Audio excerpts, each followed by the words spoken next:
I'm Dana Denha, and you're watching FYI. Foolishness reigned supreme as Ann Arbor rolled out the red carpet as people illuminated the night sky. As the sun set for the day, the fools came out to play as they brought the best of their imagination to Full Moon.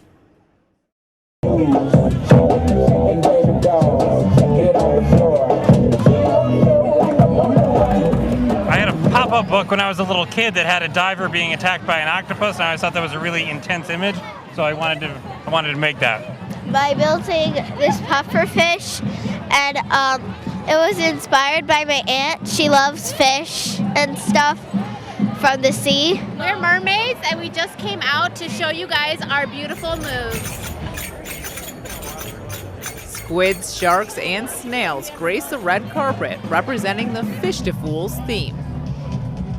It's like one of the things that makes Ann Arbor such a great place is that we can have events like this where everybody from kids to older adults, everybody has a place here, everybody can have a good time. And, even in the snow, even when it's like almost below 30 degrees, we're still having a great time. It's such a good time. Where else do you get to see all these awesome lanterns? Everyone's having fun, they're all lit up. Let's go! Stay tuned, and we'll be back shortly with more news and information.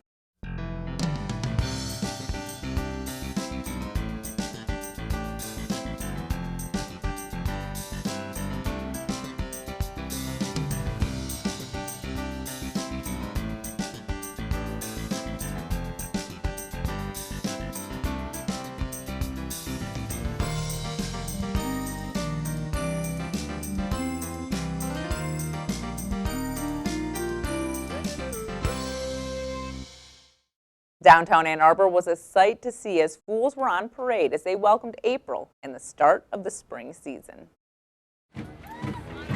For 12 years, Wonderful Productions has brought the looniness to Main Street during Festifools. Festifools is fun, it's culture, it's music, it's dance, it's puppetry, it's art. It's a great time. I look forward to it every year. This started out as a serious idea, didn't it? It did. It was a very serious idea. And then we called it foolishness. There was no denying the tomfoolery as puppets of all kinds visited the city and made it their own. This all started a long time ago In a land far, far away.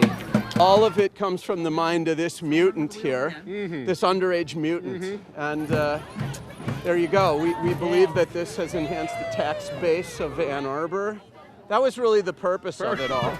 People work hard year-round in Ann Arbor and the University of Michigan, and they want to have fun and express themselves and let loose. Signing off. Signing off. Thank you so much. Full on. This gentleman anyway. Full on.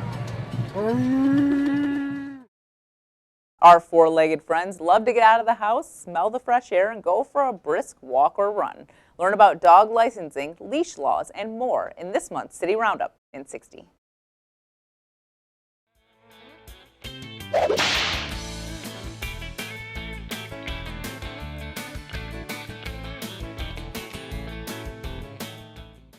Hey guys, my name is Matt Morrow with the City Clerk's Office, and today we're going to talk about dog licensing, dog parks, and Ann Arbor's leash laws. So dog licensing is extremely important, not only because it's state law, but it's also regulated by local ordinances. So Ann Arbor provides 3 different options in 1, 2, and 3-year intervals based on the rabies vaccination expiration date. Moving on from there, if you want access to one of these wonderful parks, you're going to need a dog park pass. For Swift Run, it's going to cost $35.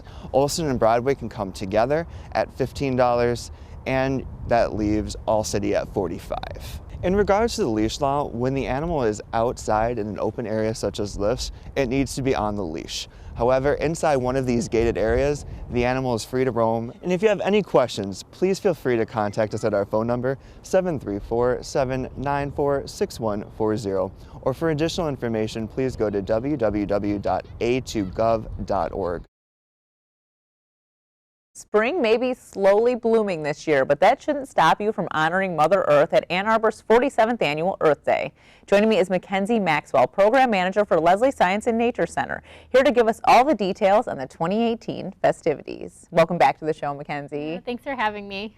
So, I mean, we've talked about Earth Day quite a few times, but I think the interesting thing that we should always kind of talk about is getting to Earth Day, because Earth Day is honoring Mother Earth, so you should be kind of carpooling or riding your bike. Or I love that you mentioned that. So yeah, the best way to get to Earth Day is biking, walking. You can even hike in if you live behind. I know there's a lot of families that live behind and can walk through Black Pond Woods. You can bus. There is a bus stop that's right on Plymouth Road that you can stop by. And it's a great way to prep for the Commuter Challenge if you work or live in Ann Arbor in May, that I know will be coming down. So. Yeah, so that's, and the other thing is there's not like a ton of parking there. Oh yeah, so we fill up that field fast, and then we do have the Washtenaw County Biking and Walking Coalition will have a bike corral, so you can actually get closer to the festival if you bike. You'll have to walk farther from your car too, so you can drop your bike off, get a tag, walk around the festival, and then bike home.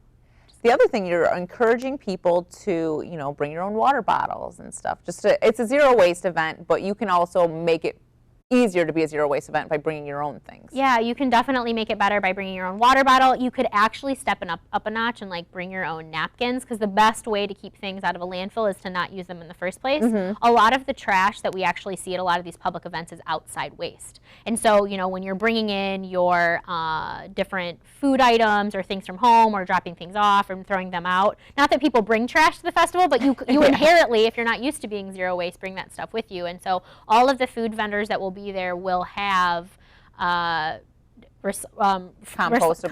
or recyclable material. So then if you support the food trucks, then you're also supporting the zero waste aspect of it. So it's really helpful. Yeah, I really found that interesting a year or so ago when I found out that you could actually use compostable paper plates and stuff like that, because I wasn't aware that that was a thing. I know, it's so helpful, and I think it really opens the door to the way that folks can be utilizing those things, because people can also picnic at Leslie and at different places around the area. So it kind of opened the eyes that oh wow, I can be zero waste and eat delicious takeout food or whatever it may be. So it's kind of fun to do that.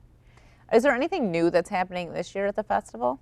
So this year, I know that the learning presentations are kind of new-ish, and so we have Project Grow Again, which is great because they're really great at engaging with the kids and talking about, how to extend your garden season. And then we also have a story time, which will be at around 1:30, which is a little bit new, and so reading stories that support, some of our wee ones to kind of get engaged there. And so that's kind of new this year. We have some new exhibitors, and so if you go to our website at a2earthday.org, you can see the list of the different exhibitors. We have some of the same folks, but hopefully doing different activities with the kids to kind of bring them in and learn a little bit about Earth Day.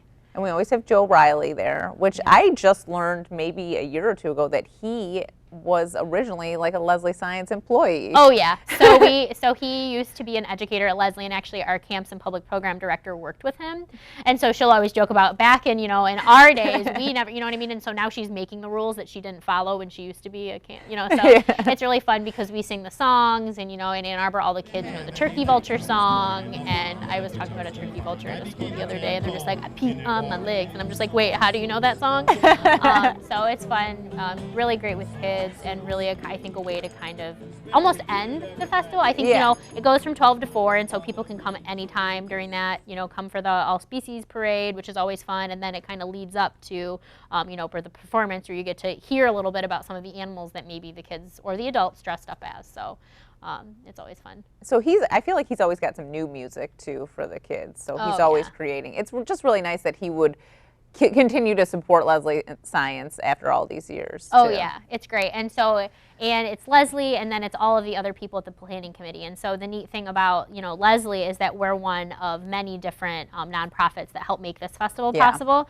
We get a lot of credit, because we're the site, but the Ecology Center, Recycle Ann Arbor, NSF International, and then Give 365 help provide volunteers and organize exhibitors and really do provide a good amount of support for the festival. So You mentioned it's from 12 to 4, but what is the date of the festival? Oh, so it's actually on Earth Day Which this doesn't year. happen very Which doesn't happen often. often. Yeah. My mom's like, wait, is it usually on a Wednesday? And I was like, why would a festival be on a Wednesday? But so the festival is always on a Sunday, but this year it's actually on April 22nd, which is the Earth Day.